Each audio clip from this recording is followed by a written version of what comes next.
पुनरुत्थानच्या दिवसाची दुपारच्या उपासनेची वेळ आली आहे. तुम्हाला पाहून चांगले वाटले.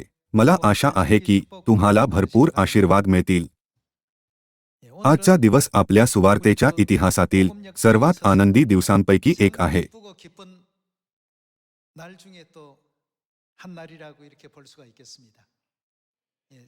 सर्व सणांमध्ये आनंदाची भावना असते.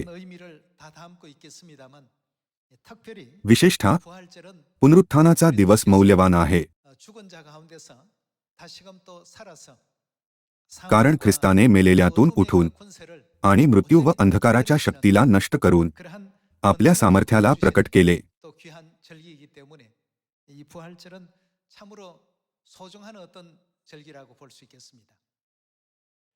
येशू ख्रिस्त मेलेल्यातून उठले आणि 40 दिवसांपर्यंत आपल्या शिष्यांना हे दाखवण्यासाठी प्रकट झाले की ते उठले आहे.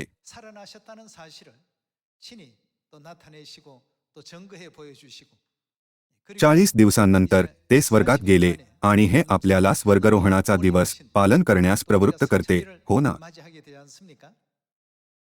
आपण असे म्हणू शकतो की पुनरुत्थानाचा दिवस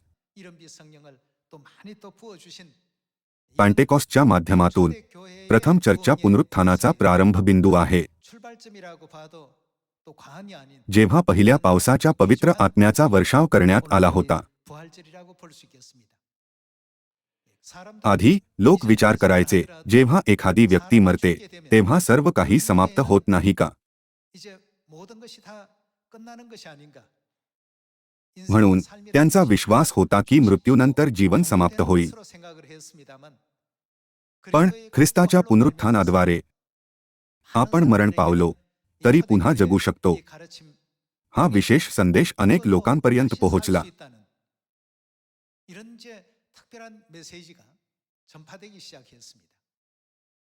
परिणामी रोमन सम्राटांचा सर्व छळ प्राप्त करूनही पुनरुत्थानाने येशू हे ख्रिस्त आहे याची साक्ष देण्यात मोठी भूमिका बजावली. ज्यामुळे प्रथम चर्चमधील सर्व संतांच्या हृदयाला प्रेरित केले आणि हेच त्यांच्या विश्वासाचा पाया बनले.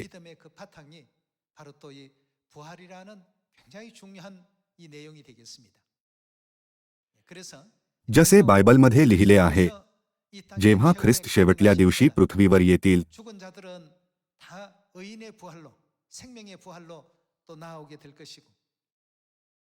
तेव्हा जे ख्रिस्तामध्ये मेले आहे ते जीवनाच्या पुनरुत्थानामध्ये उठतील, जे नीतिमानांचे पुनरुत्थान आहे. जेव्हा की जे जिवंत राहतील ते रूपांतरित होतील आणि ते प्रभूला मेघावर भेटतील आणि नेहमी प्रभूसोबत राहतील.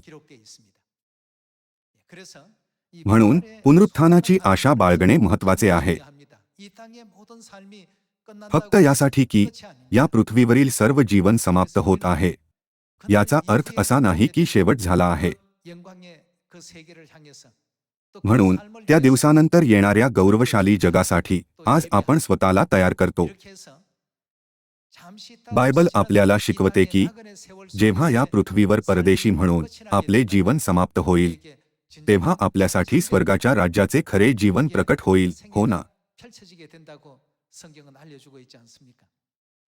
त्या जगामध्ये या पृथ्वीवर राहून आपण आत्मिक आशीर्वाद जमा करूया, जेणेकरून आपल्यापैकी कोणालाही त्या दिवशी पश्चाताप होणार नाही.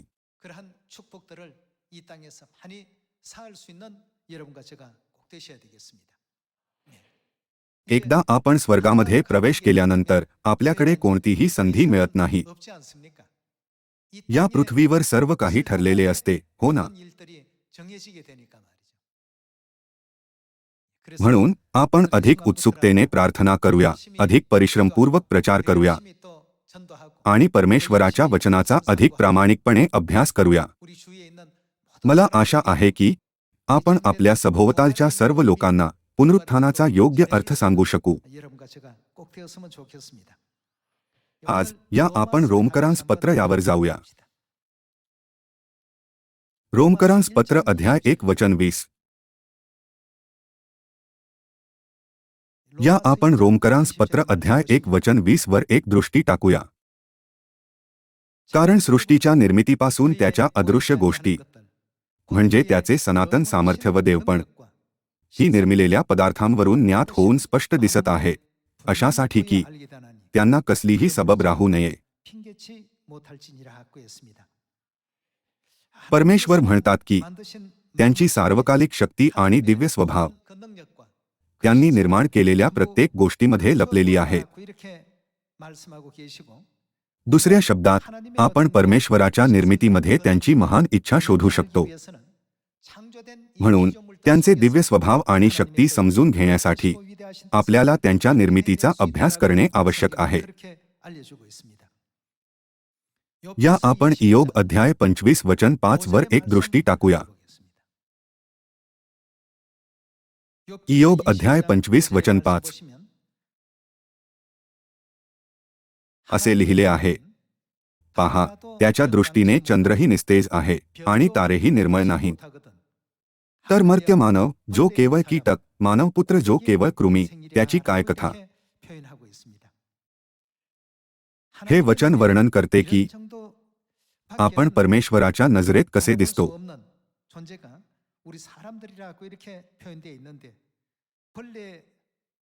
बायबलमध्ये लिहिले आहे की आपण कीटकासारखे आहोत. मात्र परमेश्वर आपल्याला सोडत नाहीत, पण आपल्याला वैभवशाली स्वरूपात रूपांतरित करतात.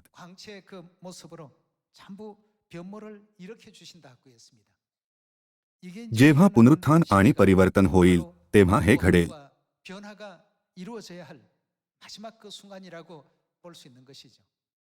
जे मेले आहेत त्यांचे पुनरुत्थान होईल आणि जे जिवंत राहतील ते रूपांतरित होतील. मग आपण यापुढे कीटकासारखे राहणार नाही, परंतु सुंदर स्वर्गीय वस्त्र परिधान करून देवदूतांच्या रूपामध्ये रूपांतरित होऊ.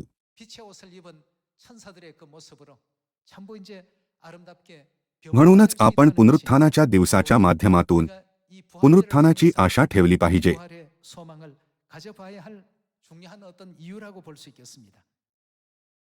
या आपण करिंथकरांस पहिले पत्र अध्याय 15 वर जाऊया.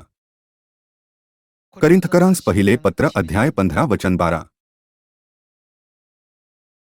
आता ख्रिस्त मेलेल्यांतून उठविला गेला आहे अशी त्याच्याविषयी घोषणा होत आहे. तर मेलेल्यांचे पुनरुत्थान नाही असे तुमच्यापैकी कित्येक जण म्हणतात, हे कसे. जर मेलेल्यांचे पुनरुत्थान नाही तर ख्रिस्तही उठविला गेला नाही. परमेश्वराने आपल्या पुनरुत्थानाद्वारे प्रथम चर्चमधील सर्व संतांना पुनरुत्थानाच्या कार्याबद्दल शिकवले, पण काही लोकांनी परमेश्वराच्या शिकवणींचा विरोध केला.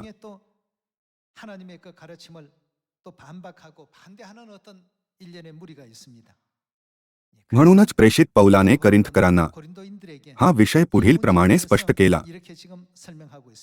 वचन 14. आणि ख्रिस्त उठविला गेला नाही तर आमची घोषणा व्यर्थ व तुमचा विश्वासही व्यर्थ. जर पुनरुत्थानला आपल्या विश्वासातून काढून टाकले तर आपल्या विश्वासात मोठ्या अडचणी निर्माण होतील. म्हणूनच ख्रिस्त स्वतः 3 दिवसांनंतर मेलेल्यांतून उठले आणि त्यांनी आपल्या शिष्यांना दर्शन दिले आणि त्यांना 40 दिवसांपर्यंत आपले पुनरुत्थान सिद्ध केले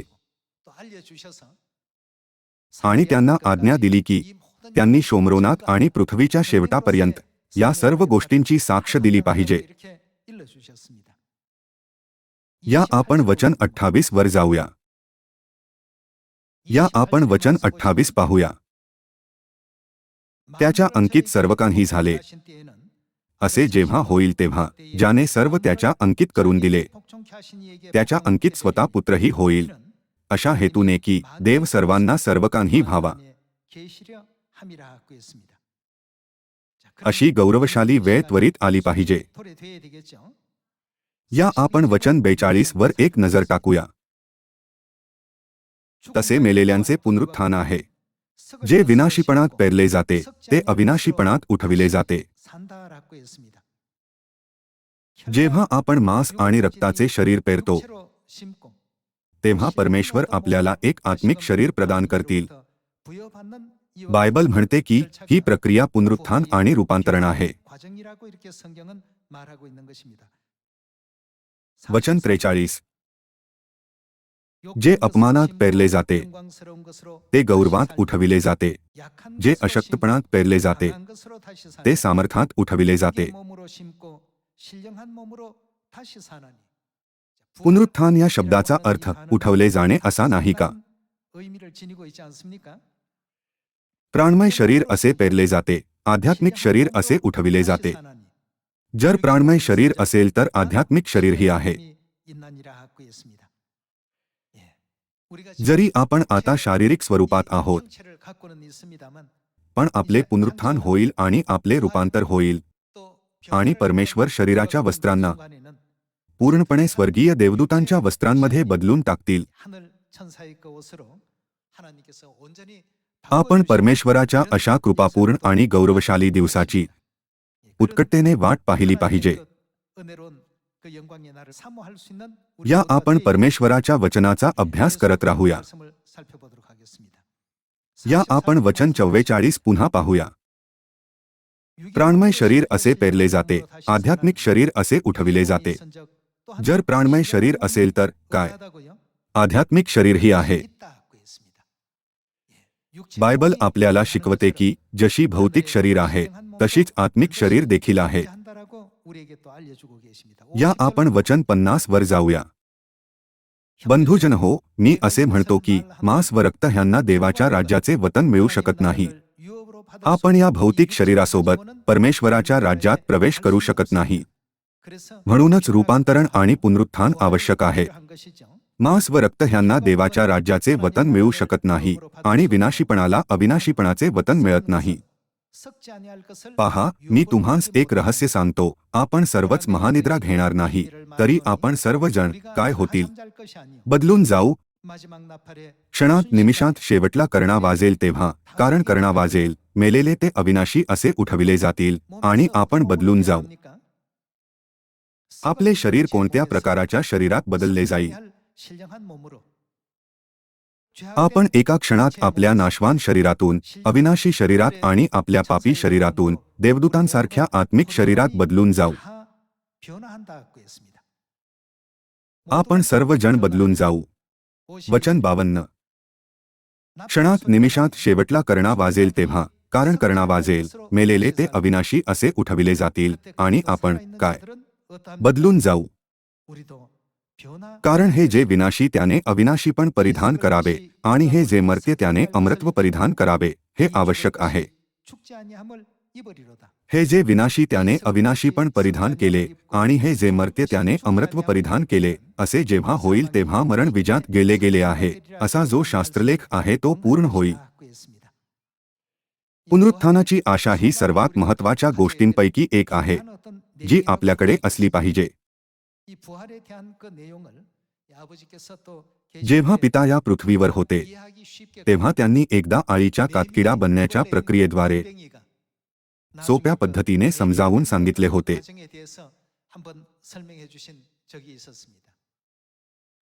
मला वाटते की तुमच्यापैकी अनेकांना याची माहिती नसेल. जे ग्रामीण भागात राहत होते त्यांना हे आठवत असेल. कोबीच्या शेतासारख्या ठिकाणी मातीत छोटे जीव असतात. त्या कातकिडा आळी आहेत. ते सुमारे 6 ते 7 वर्षांपर्यंत भूमिगत राहतात आणि नंतर कातकिड्यामध्ये रूपांतरित होतात. जेव्हा आळीच्या अवस्थेत असताना ते खूप कुरूप दिसतात.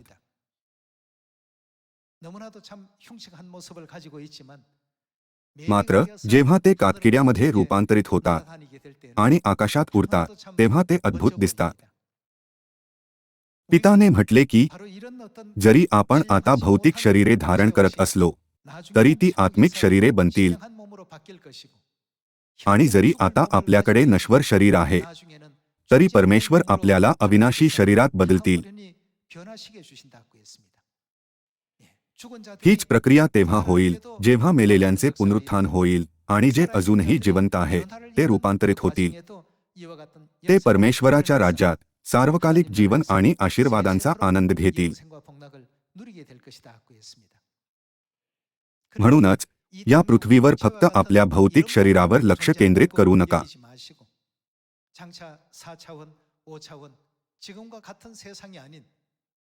जेव्हा आपण चौथ्या किंवा पाचव्या आयामसारख्या उच्च आयामात जातो तेव्हा आपण आपल्या स्वदेशमध्ये सार्वकालिक जीवन आणि आशीर्वादांचा आनंद घेण्यास सक्षम असले पाहिजे. या आपण फिलिप्पीकरांस पत्र अध्याय 3 वचन 20 पाहूया.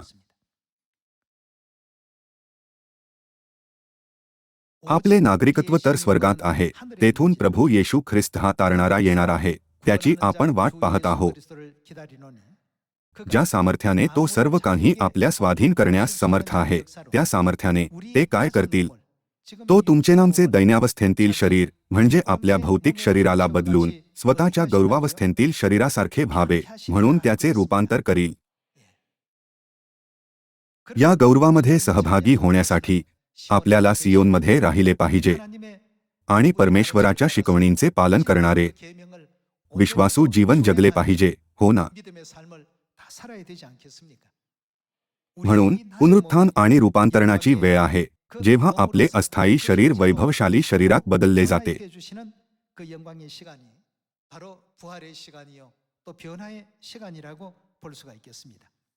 या आपण थेसलनिकांस पहिले पत्र अध्याय 4 वर जाऊया.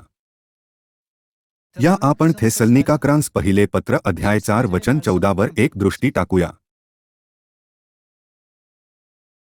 कारण येशू मरण पावला व पुन्हा उठला असा जर आपला विश्वास आहे तर त्याप्रमाणे येशूच्याद्वारे कोण जे झोपी गेले आहेत ते असे आहेत जे येशूवर विश्वास ठेवून मरण पावले, त्यांना देव त्याच्याबरोबर आणील. प्रभूच्या वचनावरून आम्ही हे तुम्हाला सांगतो की प्रभूचे येणे होईपर्यंत जे आपण जिवंत असे उरू ते आपण झोपी गेलेल्यांच्या आघाडीस जाणारच नाही. कारण आज्ञाध्वनी, आद्यदिव्यदूताची वाणी व देवाच्या तुतारीचा नाद होत असता प्रभू स्वतः स्वर्गातून उतरेल आणि ख्रिस्तामध्ये जे मेलेले आहेत ते पहिल्याने उठतील, अर्थात त्याचा पुनरुत्थान होईल. नंतर जिवंत उरलेले आपण त्यांच्याबरोबर प्रभूला सामोरे होण्यासाठी मेघारूढ असे अंतराळात घेतले जाऊ आणि तसेच सदासर्वदा प्रभूजवळ राहू. म्हणून ह्या वचनांनी एकमेकांचे सांत्वन करा. परमेश्वराने ही अभिवचने बायबलमध्ये दिली आहे आणि ती लवकरच पूर्ण होतील. हा तो क्षण आहे जेव्हा आपले अस्थायी शरीर ख्रिस्ताच्या गौरवशाली स्वरूपाप्रमाणे बदले जाते.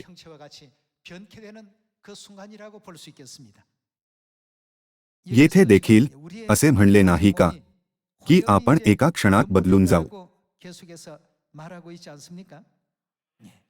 थेसलनिकांस पहिले पत्र अध्याय 4 वचन 14 मध्ये असे लिहिले आहे, त्याप्रमाणे येशूच्याद्वारे जे झोपी गेले आहेत त्यांना देव त्याच्याबरोबर आणील.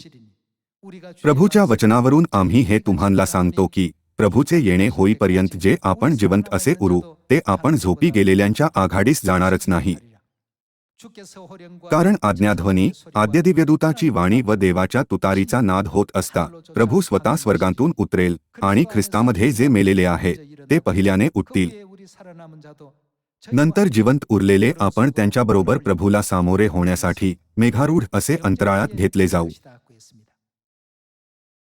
त्यानंतर आपण सर्वदा प्रभूसोबत राहू. मग हे कुठे होईल? सार्वकालिक स्वर्गाच्या राज्यात. त्यामुळे पुनरुत्थानाची आशा खरोखरच कृपापूर्ण आहे. लोक नेहमी म्हणतात जेव्हा तुम्ही मरता तेव्हा सर्व काही समाप्त होते, पण ख्रिस्तामध्ये मृत्यू सर्व गोष्टींचा अंत नाही. हे फक्त दुसऱ्या जगात जाण्याची एक प्रक्रिया आहे. म्हणून मी मृत्यूनंतर येणाऱ्या परमेश्वराच्या राज्यावर विश्वास करतो की कोणीही मागे राहू नये, पण सर्व स्वर्गीय संतानांनी पूर्णपणे स्वर्गाच्या राज्यात प्रवेश करावा. परमेश्वराने सत्याद्वारे सार्वकालिक स्वर्गाच्या राज्यात प्रवेश करण्याचा मार्ग प्रकट केला. नवीन कराराचे पालन केल्याने सियोनमध्ये राहून परमेश्वराचे 3 वेळा 7 सण पालन करणे, एकता आणि प्रेमाद्वारे सुवार्ता पूर्ण करणे आणि परमेश्वराच्या शिकवणींचे पालन केल्याने हे पूर्ण होईल.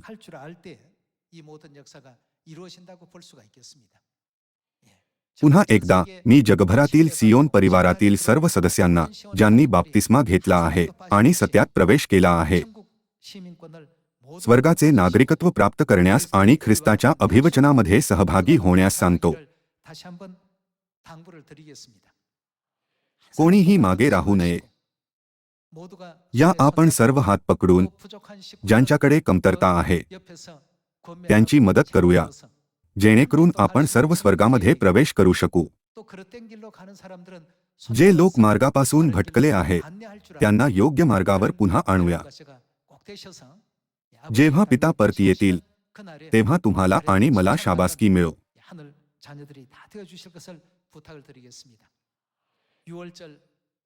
वल्हांडण आणि बेखमीर भाकरीच्या सणाच्या उपवासाच्या प्रार्थनेपासून सुरुवात करून पुनरुत्थानाच्या दिवसापर्यंत सर्व सियोन परिवारातील सदस्यांनी वसंत ऋतूच्या सणांना कृपापूर्वक पालन केले.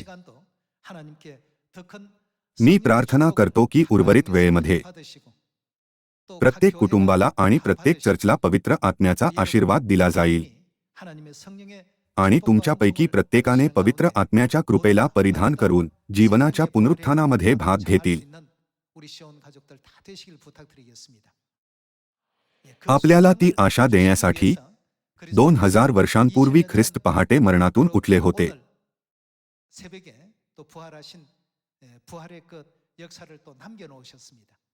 जसे की त्यांनी आपल्याला जागृत करण्यासाठी त्या मार्गावर प्रथम चालले की आपणही तसे करू शकू. म्हणून शेवटी आपण देखील शरीर आणि रक्ताने नव्हे तर गौरवशाली शरीर धारण करू.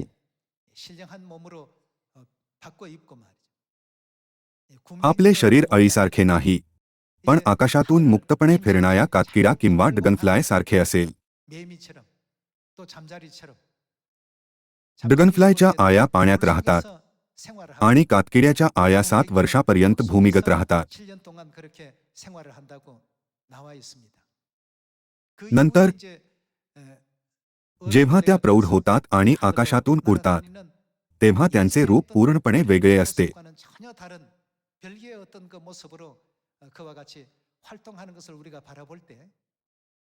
या पृथ्वीच्या तत्वांमध्ये देखील परमेश्वराने आपल्याला दाखवले की असे परिवर्तन शक्य आहे.